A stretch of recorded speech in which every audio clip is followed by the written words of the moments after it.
I am kicking things off here and welcoming everyone to this toasty, very toasty July meeting here.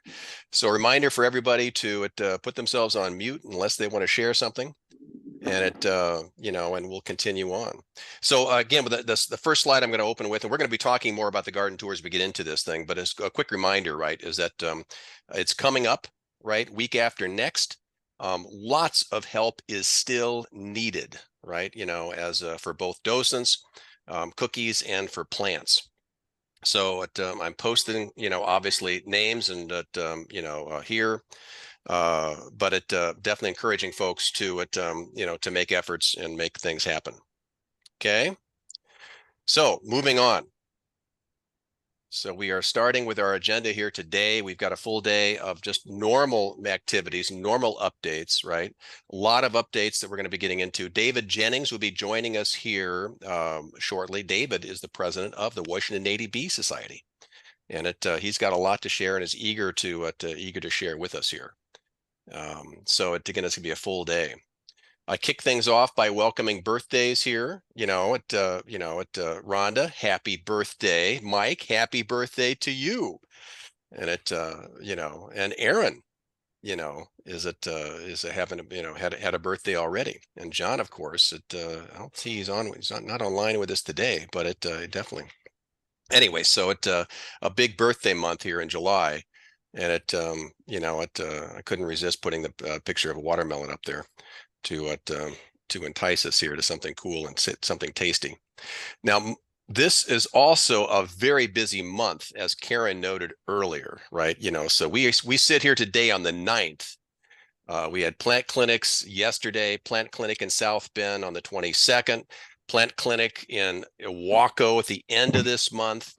Demo garden work parties both in Elma and in South Bend, on the Thursdays and Fridays of this month here. Training this Saturday the 13th. So lots going on, this month, and everyone's participation, as we know, in this smallish chapter is something that we all really want to pay attention to. A reminder, of course, we have a board meeting here tonight, 5:30 p.m. The URL is posted there and in the e-news, and everyone's welcome to join. Okay. Any other announcements or dates that we need to be paying attention to this month here? Anyone with any dates that we need to pay attention to here? Okay. The beginning of the fair at the end of the month. Indeed. And so I was going to we talk a little bit about that a little later on, but Cindy, I reached out to Cindy, and Mike is going to be talking about the Pacific County Fair a little bit later on, but Cindy indicates that she is ready and prepared with respect to the Grays Harbor County Fair with respect to volunteers. If indeed anyone is interested still in participating or needs clarification, Cindy Burton's the gal to reach out to. And of course, as evidenced by the Thursday work gardens, work parties, there's lots of opportunities to contribute still in preparing for the Grays Harbor County Fair.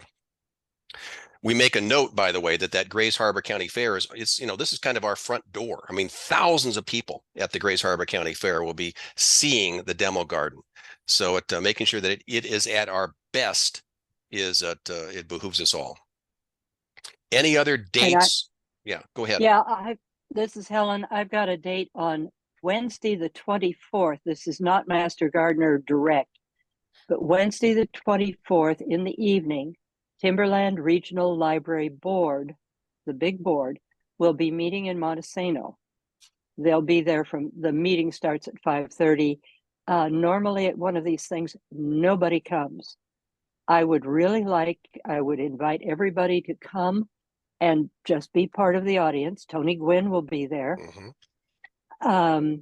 It is really important that we remind the administration, the board knows, but we need to remind the administration that we are a rural library district, and Olympia is not rural. So their idea of rural is Olympia. And oh yeah, we can move libraries around. We can close libraries. No big deal. Down here, it is a big deal. So I cordially invite you to come. If you want to show off cookies, if you want to show off your baking skills, by all means, bring some dessert. Thank you. What time is it? 5:30. 5:30 on the 24th. Yeah, I say be there at 5 to welcome people. Very Basement good. meeting room of the library. One of the things that's coming up is the administration is planning to redo our library, and they haven't figured out what they want to do with the basement yet. Maybe move the children's department down there, which would take away our meeting room. They don't get it. So I'm sure you'll be there to share, Ellen. Thank you. Thank you so much. And yeah, if people mentioned, we really appreciate this meeting room. Thank you. I wanted to kick off with a little Tapio moment, that myself would deliver here. So a new book that just came out last month, The Light Eaters by Zoe Slanger. Has anyone heard of this book yet? Has anyone heard about this? Because it's really making waves, and it and what I wanted to push on the slide here is a very interesting interview on Fresh Air, as well as a New Yorker review. And so just Google either of those to get to these points here.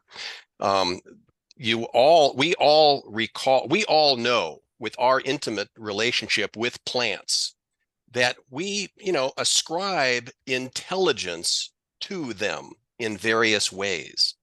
Zoe begins the book by actually talking about the origins of the word intelligent in Latin. And intelligent, the root is to discern. It's all about discerning. And Zoe makes the point in this book that, and here I'm going to read from the review on Fresh Air, right? How plants use information from the environment and from the past to make choices for the future. They discern based upon sensory information that they are receiving. So this book is a direct challenge to the debunked 1973 book, The Secret Life of Plants. If anyone recalls that pseudoscience book that apparently, when it came out, really destroyed the opportunities for funding by botanists into plant research that could indeed be thinking about, could plants have intelligence of a way? So in this book, this is a compendium of research going on across the globe, talking about how plants have sensory systems. Obviously, they see light, right? And they process light for food. They smell. They actually respond to touch. There's one species down in Brazil that will mimic nearby plants so as to look less enticing to folks, to other things that might chew on me. There are all of the science that Zoe relates in here is fascinating in terms of bringing it all together. And by the way, a lot of it started here in Washington. David Rhodes at the University of Washington noted that a particular tent caterpillar affliction really hit hard to a series of alder trees up at the University of Washington campus. He noticed that nearby alder trees started producing more tannin in their leaves to become less enticing to the caterpillars. The challenge was, how do they know that? How do they communicate that? Right? Did they communicate that? What happened to do that? So Rhodes published a paper talking about these issues. And by the way, it destroyed his career. The research was thought to be so profound and so woo-woo, right, that it really crashed his career. But other researchers are tiptoeing into this. And the conclusion, by the way, that you take away from the book in reading the book, right, is that we've got a lot more to learn. There's a lot out there in plant science that has yet to be determined. So I encourage the read. And at least I encourage you to take a read into the New Yorker review that I have up there, as well as the Fresh Air review. So any comments, any particulars, any thoughts?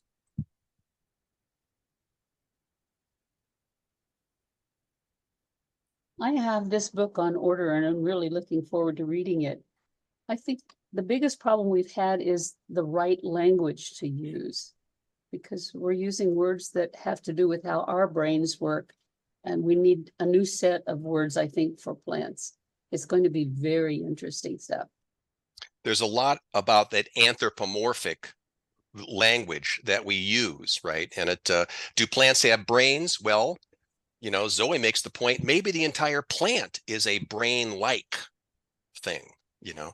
So it really requires a different thinking about plants. Anyway, it's a fascinating read. I thank you, Jude, for that observation. Any other comments, any other thoughts? And Helen, you might want to encourage the library to make sure they get a copy of this. By the way, I've reached out to Zoe to see if she would come speak to us, but her publicist says, well, it's a minimum of $2,000. So we probably won't be seeing Zoe, you know, in a Zoom. Okay. Quick reminder about who we are. Of course, we meet here today in our general meeting of our foundation. We are a nonprofit recognized by the IRS. We are all master gardeners certified by WSU. Our focus as a foundation is to operate as a business so as to raise money to fund our programs. As we've noted, right, we are one of only two, you know, foundations across the state that fund our entire existence, fund all of our program coordinators. Of course, the program we subscribe to is the WSU Master Gardener Program, and within those precepts, we spend a lot of time in our training and in our education, you know, to make sure that that we are reaching out to our local communities with research-based information. And to that point, if any of you picked up on Aaron's podcast this week, speaking to how do you know that the gardening advice you're getting, right, is sound, is credible. So do give that podcast a listen. Okay. Okay. Reminder about our board as a nonprofit. Then, you know, Elizabeth leads us as our president. Mike is our president-elect. All of our officers here are elected in our October meeting per our bylaws. And of course, this leads us then to regional directors. Because of the size of our foundation, the geography of our foundation does have 3 different sub-regions, and the directors for those regions then are, you know, are elected by members in that, you know, in that cohort. Elizabeth, you have your hand up? I do, Kelly, and it's only July, but the elections for our board will be coming up sooner than later. The time will fly between now and when we vote. So I would appreciate if the whole membership were thinking about who would make good board members. And we have excellent board members right now. I'm stepping down from the president role, so there's going to, and Mike steps into that, but we will have a president-elect position available, and there may be others coming up. So please be thinking about what your strengths are and what you could offer to our board. That's all. Very good. Thank you for that push. Okay.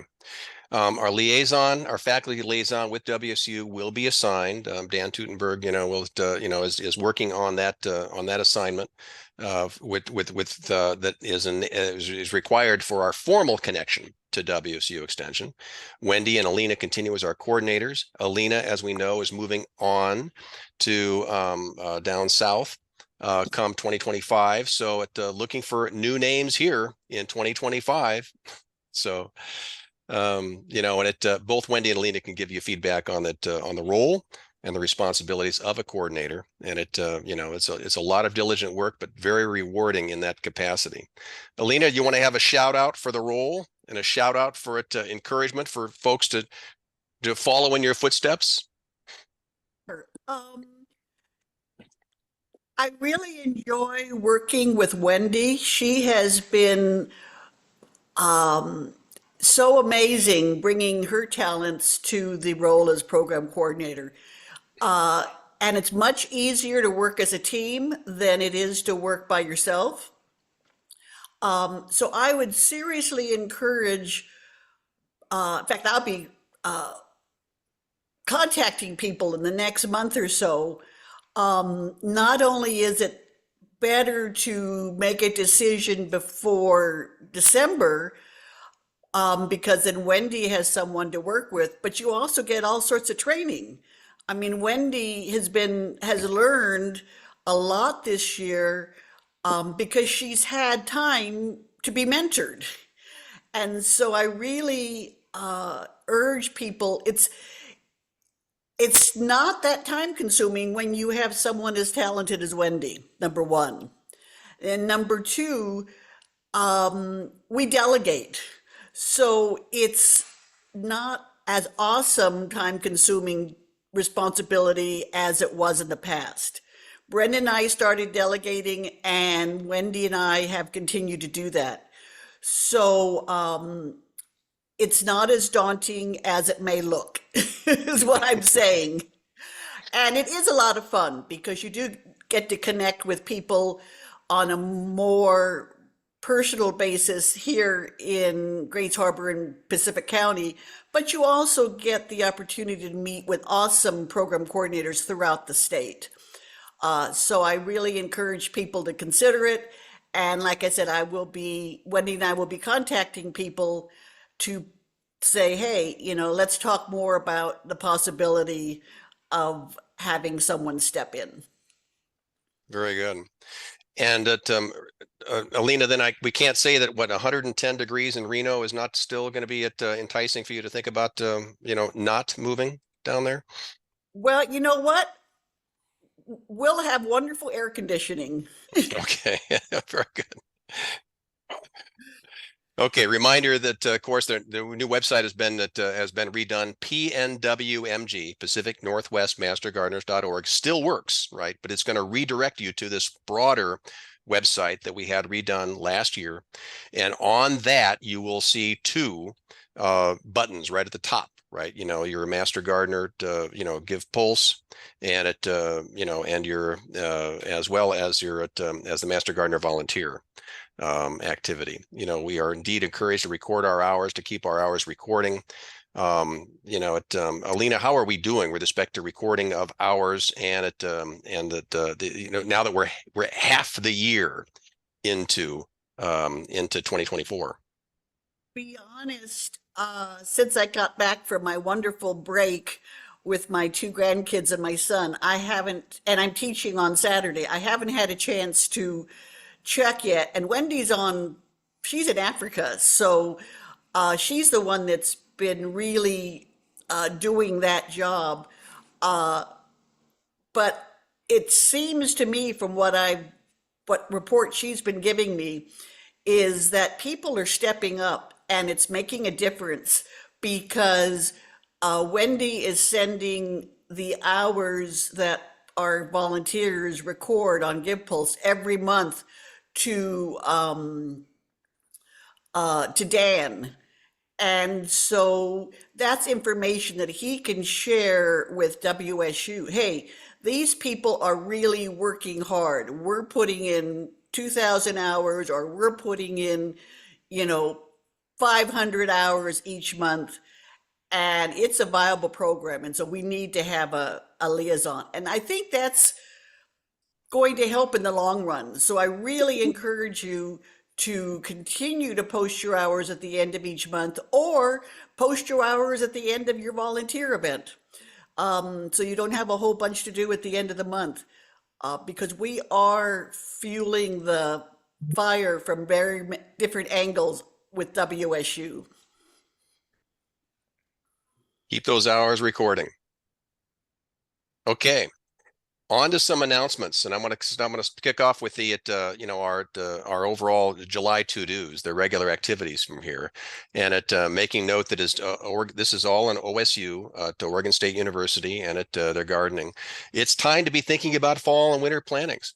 And so this is the Oregon is recommending, right, that now's the time to be thinking about putting, bush beans, beets, new plantings in for fall.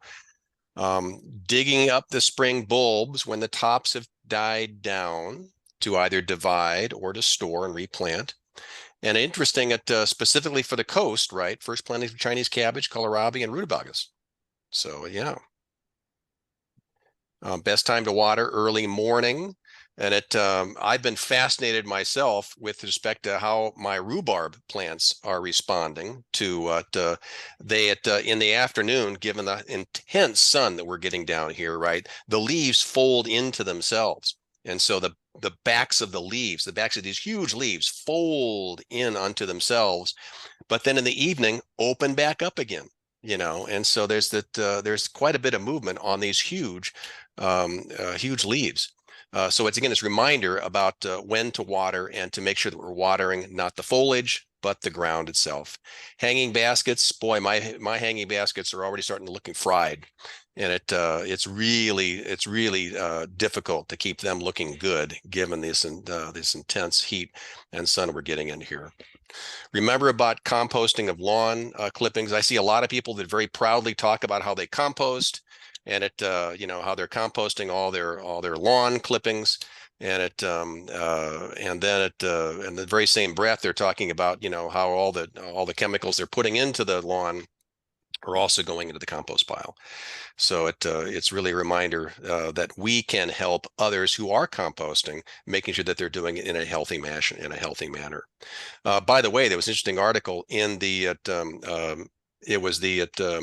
Washington Post just this week talking about an individual who actually spent decades trying to get a proper lawn seed that would grow successfully without having much fuss and muss. And he's growing a seed that you'll see this in the WAPO that has roots that go down 8 feet. So a grass root going down 8 feet. And this is something he's been breeding here for quite a bit, quite a bit. Anyway, just that, and this of course a reminder, as Val well knows, right? Of seeking out individual grass lawn setting that are appropriate for what you want to achieve, as well as for your microclimate. Val, how's your lawn doing? I haven't watered it a bit. I cut it down on last weekend because I knew it was going to get hot, which was probably a mistake. It's getting a little brown around the edges, but I still have not watered.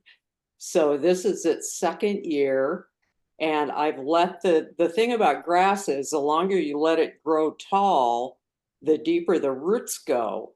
So that's been my emphasis on this, but now I'm going to try to keep it down a little bit lower. So we'll see. I think I'm going to have to end up watering probably by the end of the week. So, and I've started a new patch on the other side of the house, which I water every day because I don't want all the babies to burn up. So it's doing really well here in Elma. It did not do well in Ocean Shores. It was too damp and didn't really get warm enough because the clover took over and just smothered everything and held the moisture in.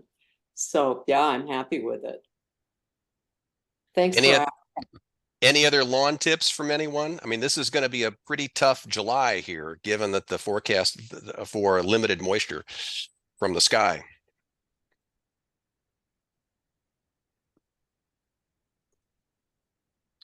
And of course, OSU is talking about tomatoes, right? Monitoring for blight, pruning to improve air circulation, picking off affected leaves and treating with fungicide as appropriate.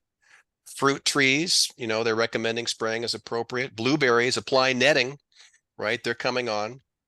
Roadies, looking for fresh evidence of root weevil feeding, and that would be the notching in there. And Bev and I actually made a house call to a friend just this past week, in which they were very concerned about some roadies.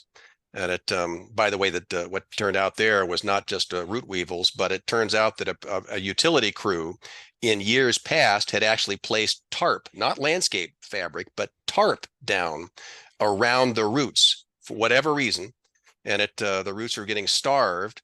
And not only did we uncover the tarp to release the root area, we also discovered a couple yellow jacket nests that also did their damage. But that's the other issue about gardening and gardening in the summertime here. Cutworms and spider mites. So lots of things to be looking after here. Potatoes, mounding soil up, rhubarb and asparagus, weeding and fertilizing, mulching. Again, going back to the rhubarb, Bev and I are huge rhubarb fans here. And so what I had to redo all of the rhubarb this past year because they indeed were looking for new soil and for new nutrients. And so even as something as robust and resilient as rhubarb does need attention, and it needs new soil. Any other comments, any other thoughts regarding gardening tips at this time, middle of July? Things are coming on, pests are busy, watering issues need to be attended to.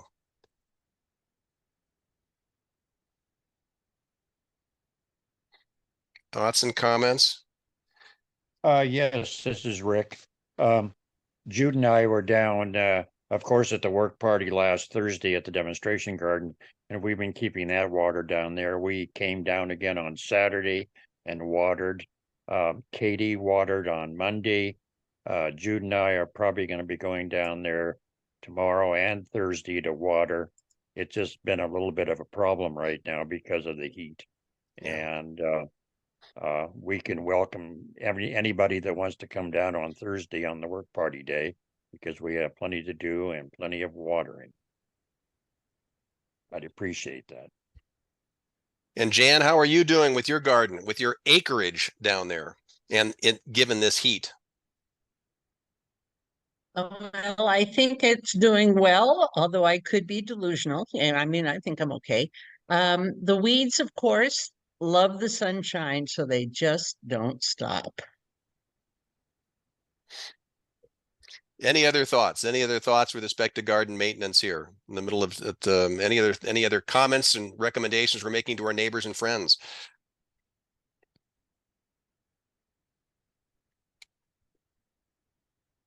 Okay. Reminder about soil testing, of course, this will become both WSU and OSU have recommended labs for soil testing. Again, we're finding that in our plant clinics down here, people are asking, why aren't things growing and why aren't things doing well? And the discussion usually does turn around to the quality of their soil.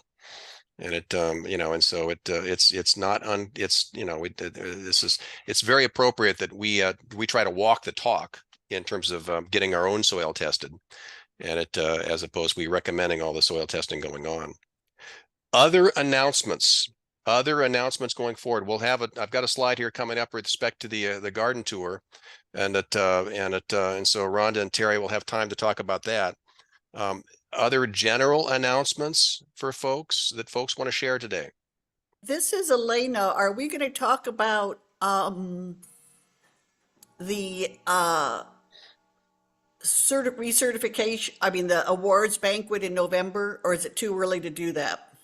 Do you want to talk about that at the board meeting tonight, or you think that is deserving of general meeting discussion? I can do that. I just wanted to let our members know who don't attend the board meeting.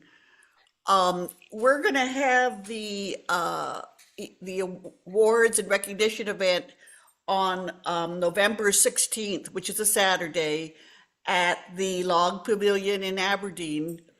And so mark your calendars. It's going to be a potluck again. It's going to be from 12 to 3-ish. We have a large trainee class this year, so I'm not sure how long that will take. Usually there's about maybe 10 people that we recognize, but now it's going to be in 30 or more. So anyway, and then setups from 11 to 12. So mark your calendars so that you can make it, and there'll be more information coming out. November 16th.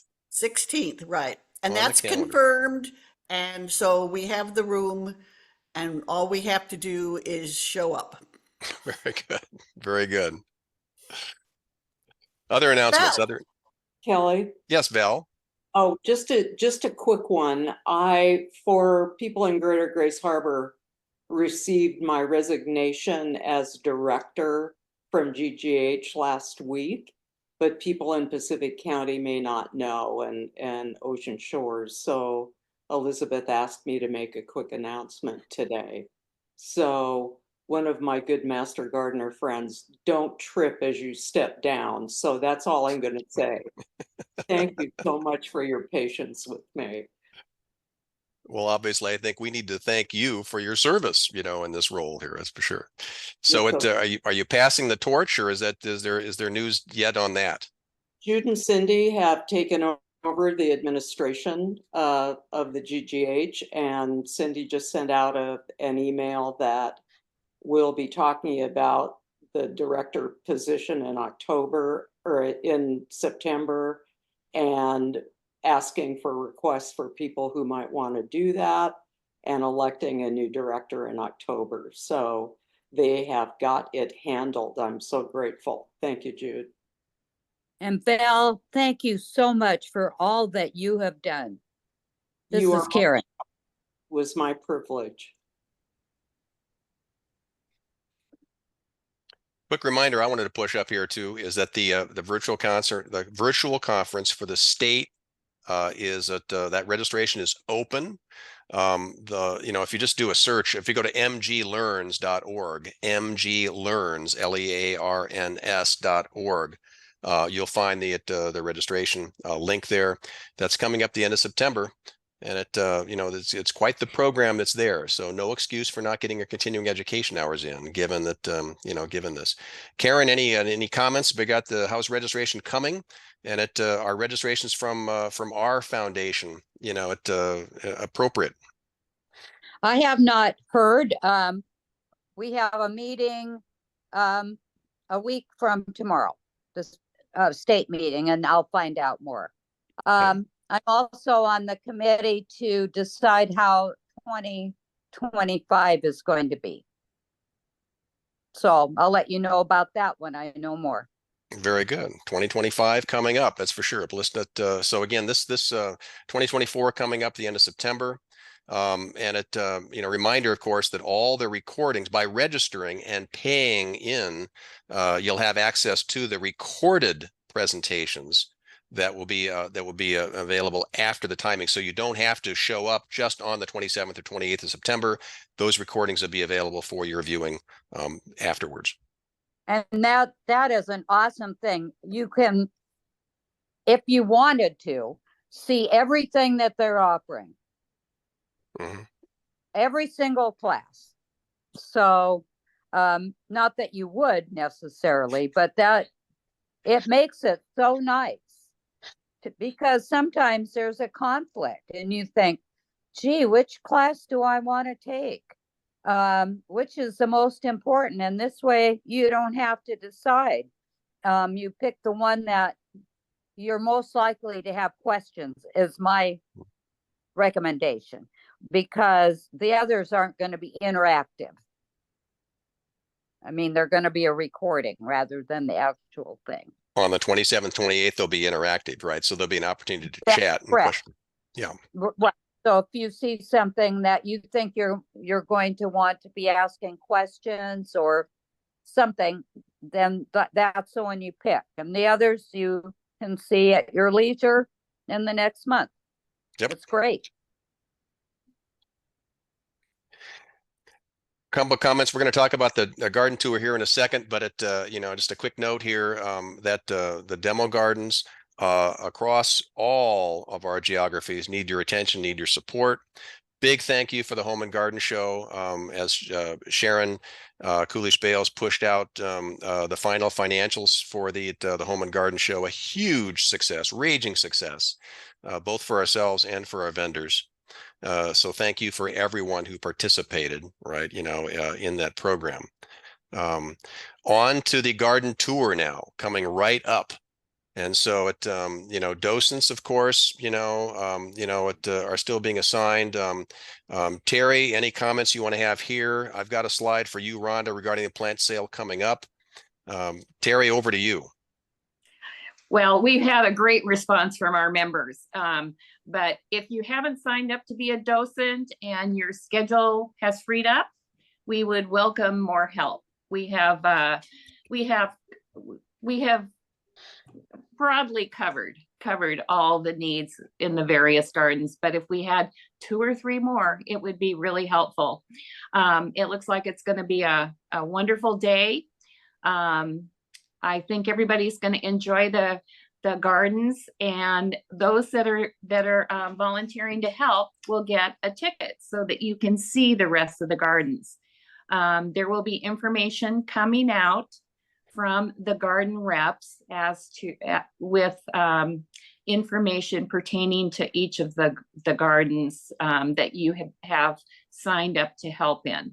So look for emails, and I'll just say that an issue that's come up is some people's emails from us are going into spam.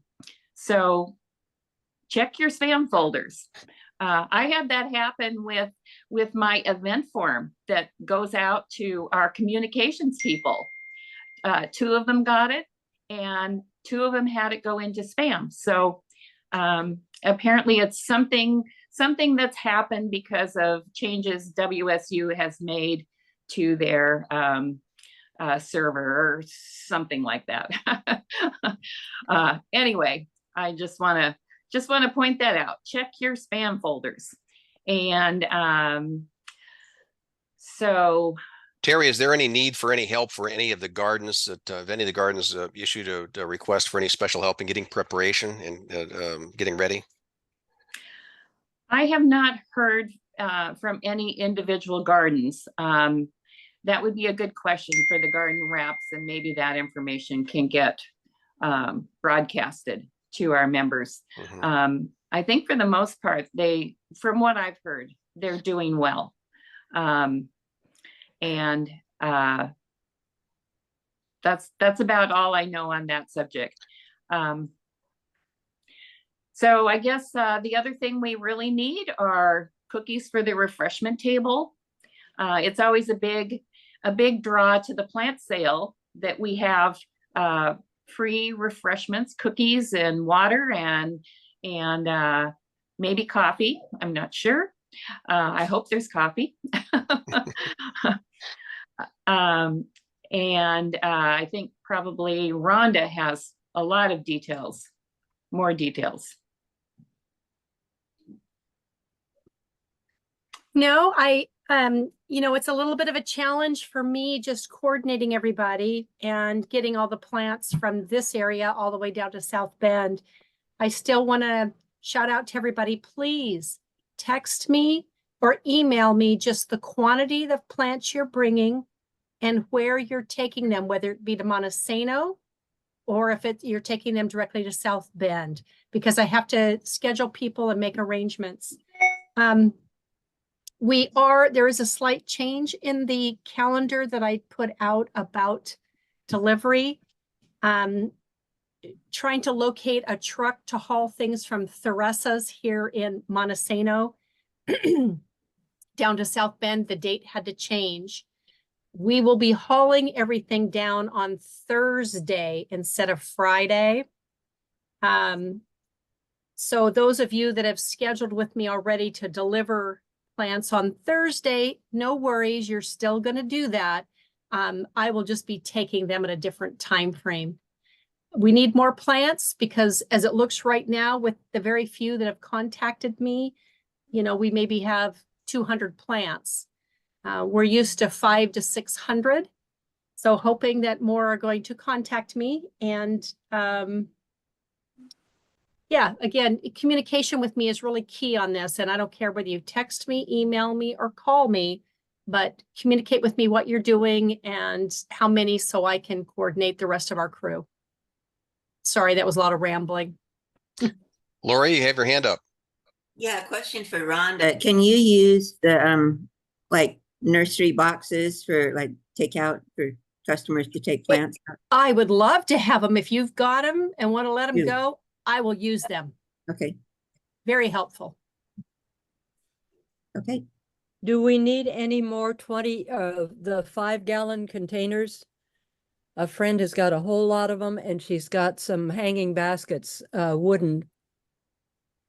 No one is asking for them to be used. But I imagine one of us would be willing to take them depending upon quantity or whatever to save them for the next growing season. So Okay. who was that? Helen? That's Helen. Helen, as of right now, I don't need any for this plant sale, but can you and I talk about that later? Yes. Okay, I'll put notes down for it. Thank you. Anybody else? Other comments for Rhonda? And Rhonda, I'll definitely email with a particular set of plants and so forth that I'll be bringing up, but definitely count on 100 for me. That's what I've had you No. down for that already, Kelly. Okay. So far, I've only gotten, besides the couple that I already knew, only Margie, Marianne, and Garnet have contacted me with specifics. It's a tough week right now, even for all the things I'm bringing. I'm trying to find shade and hide them. I have old umbrellas put up everywhere. And I'm thankful that the heat wave is this week and not next week, because it is really challenging keeping that many plants that are in containers watered. It really makes you appreciate what nurseries have to go through during heat waves to stay on top of it all. Well, and as Brenda's pointing out in the chat, it's not just the heat we may have to worry about. Brenda, you want to share what you wrote in chat? I just wanted to remind Rhonda that South Bend has a multitude of deer walking around everywhere, and Renee's driveway is not protected. So we're going to have to get some temporary netting or something. I just wanted to bring that up ahead of time. So Excellent piece of advice. I have the netting here. I'm just going to throw it in my pack and take it with me. There you go. So pest of all sorts, very good. Okay, a couple other things happening. Obviously this week, right? This Saturday is our entomology class, and Mike, Alina, you want to share any feedback coming up? I think we have a training on this coming up tomorrow. this is Elena. We're going to meet on Zoom tomorrow at 3 o'clock. Not everyone was able to make it, but as Rhonda was saying, there's so many things going on this week that it was a flip a coin as to which date would work for people. I also sent out a packet of information that we're using to all the volunteers today. Hopefully, and I have yours, Kelly, and Mike's. Hopefully, it's supposed to get there by Friday. I mailed them today, and that's what the post office said. I paid extra money to have it delivered by Friday, so that the volunteers will know what we're doing, and they will have the background information to help with the small group activities. Other than that, it's just going to be a lot of fun on Saturday, and I've got some interesting things that I'm going to be sharing, cartoons and whatnot. And Laura Kraft is going to be coming she's the WSU research person here at the Cranberry Museum. Anyway, she's going to be coming to talk about how to develop, create, and maintain healthy ecosystems for our insects and other arthropods. She will actually be at the Iwako library presenting directly. So that's pretty exciting. So if people want to attend Dr. Kraft's presentation just for continuing education, what time is that going to happen? It's going to happen from 10:15 to 11:15. 10:15 to 11:15. And if they want There that, will be her presentation will be 10:15 to 11, and then I've allotted 15 minutes for people to ask questions. and so people should contact you if they want the Zoom link, right, to be able to zoom in on that? Correct. Hopefully I'll have it by tomorrow. Okay. Very good. Because you and I are meeting to set all this stuff up. We'll do just fine. We'll make it all happen, Alina. Don't worry. Yeah. It'll come But out okay. she is an amazing, knowledgeable person, and she already talked to us on parasitoids once before, and she is just a really friendly, easy to talk to, easy to understand person. We indeed are benefited from the fact. Remember, Laura spoke to us she was one of our speakers, right? Some time ago, and of course, she hails from Disney, Yes. and so she had to deal with a lot of pests back there, and she's dealing with very many more serious pests here, in Pacific County. She addresses green crabs, and the multitude of insect blight and fungus and bacteria issues that the cranberry growers continually have to deal with down here.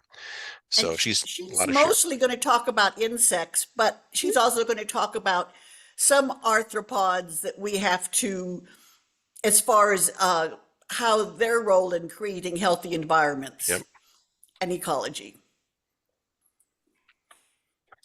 Okay, so that's training for this Saturday. Coming up in August, looking ahead another month, is the Pacific County Fair. And so it'll be later in August, right? That third, fourth week in August. Mike, do you want to talk about the fair and preparations?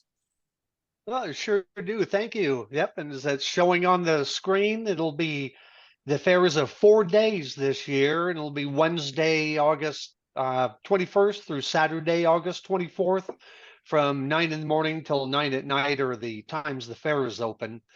General admission for the seniors, $5, and pre-fair pass is $10. And this year we'll set up again. We'll have our plant clinic, have lots of opportunities for trainees to get some hours in. We'll have the children's activities area, and I'll set up a new area with some garden tool sharpening. So I had met with Sue Carbaugh and talked to her about making sure we're on track, everything is okay. And she's saying because of the 4-H issues, some of the things they have going on, we have a little bit of extra room.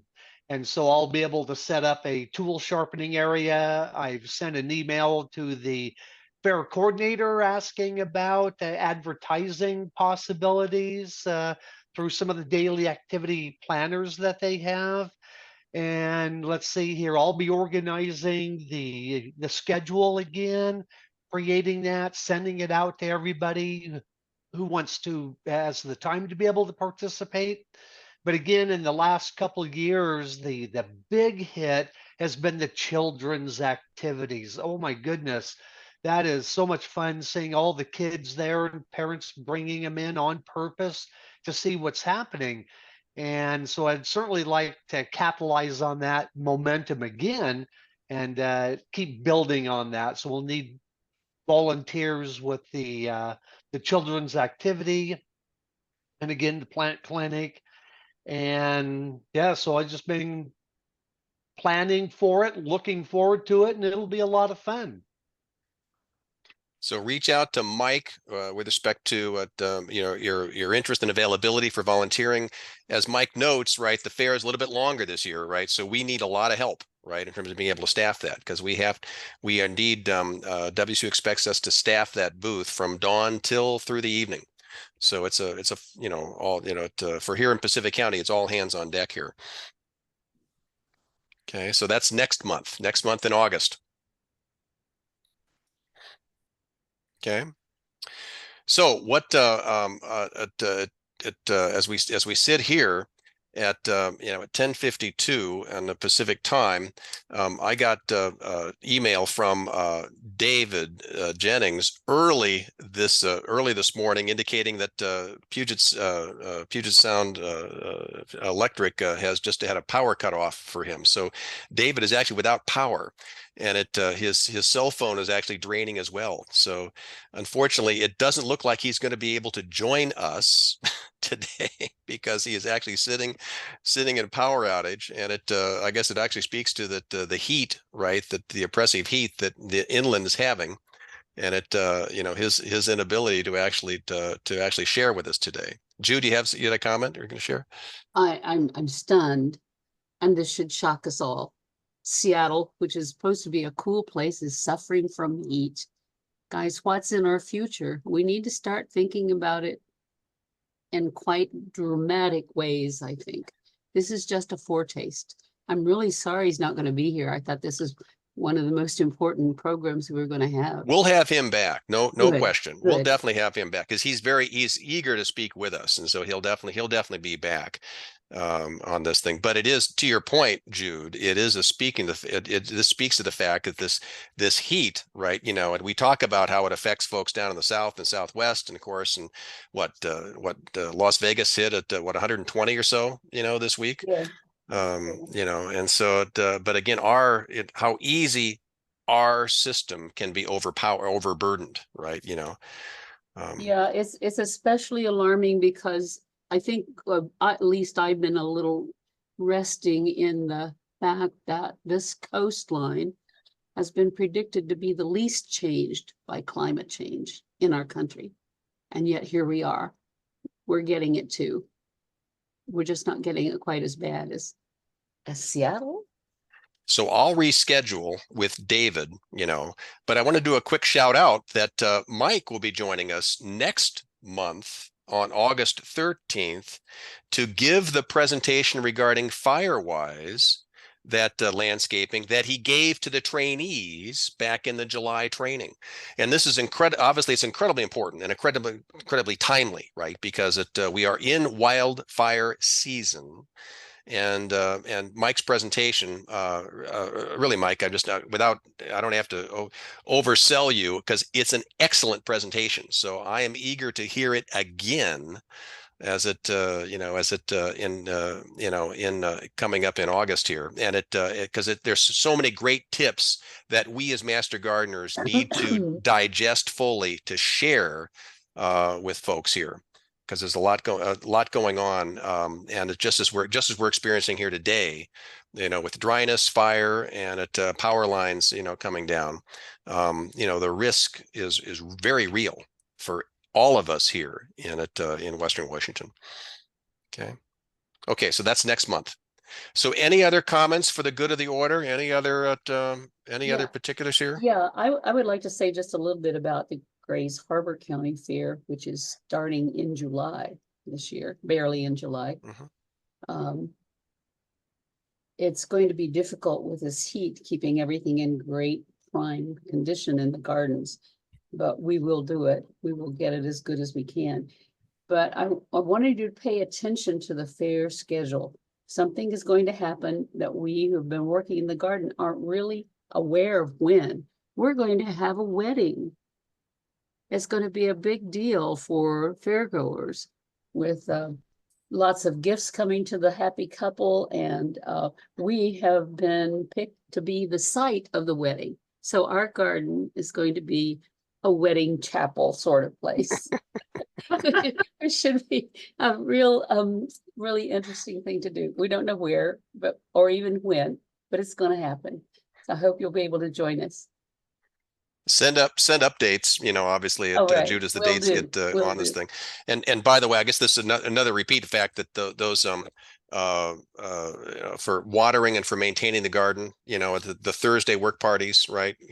This month, and reach out. And Rick, I guess you're taking a very active role in that as well, correct? No, I'll be down there as much as possible, probably even maybe this afternoon. But we'll see now. Mike, you have your hand up. Kelly, there's a cluster meeting Thursday at the Fort Boris Park. They have an annual potluck. This is where the program coordinators get together from the various counties and have a meet and greet. So you'll have program coordinators from hopefully Mason, Thurston, Lewis, Cowlitz, And our area, Elizabeth and I plan on attending. So it's just representation is all the moral of the story there. So it's pretty neat. We see each other on Zoom, but it'll be cool to see everybody in person, have a little bit of a potluck and discuss what everybody's doing. So obviously, everyone's welcome to join that. So reach out to Alina or Mike if you want to have details about where that's happening and when that's happening and how they can and how might you want to participate. Okay. Anything else for the good of the order? And again, we promise we'll bring David back, and Mike will be with us next month. And we've got a very busy July and August.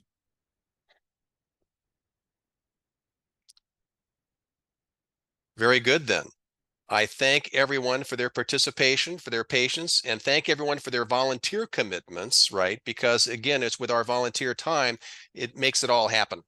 And there's no question here that we do make a difference. Mike, you have something to add?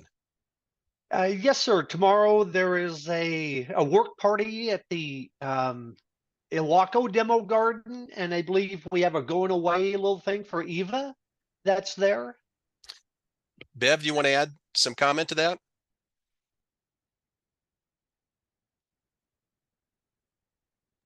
Bev left. Oh, my goodness. Okay.